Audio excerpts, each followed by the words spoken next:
Banag and welcome to my vlog. Nga labi mag-outing sa ngayon guys kasi medyo stress nga.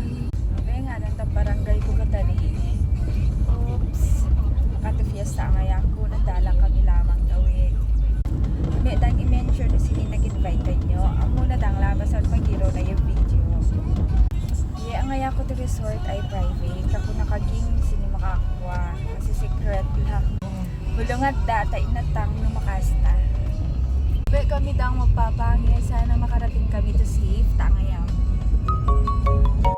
Be kami tabayo na San Roque.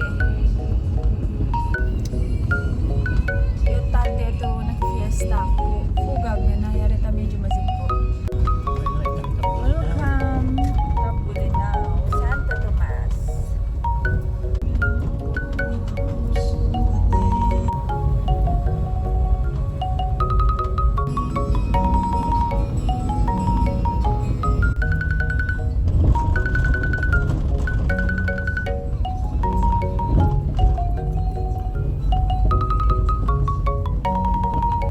So wakas, nakarating na kami guys. Ito nga pala yung place.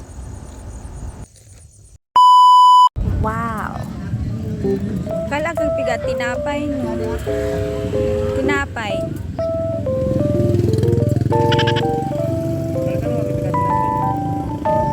Pinte?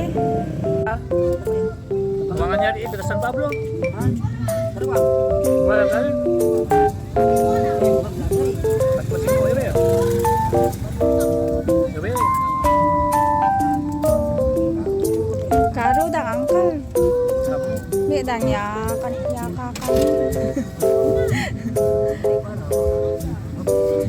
Thank you.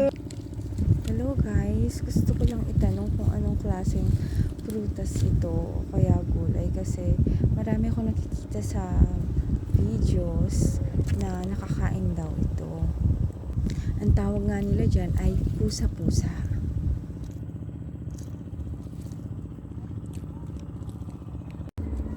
Ito din nakikita kong kinakain nila. Ewan ko lang kung ito talaga yun. Parang maliliit na talong.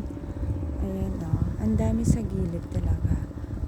Hindi ko rin alam kung anong tawag dyan. Comment nyo naman kung anong tawag dyan para malaman natin.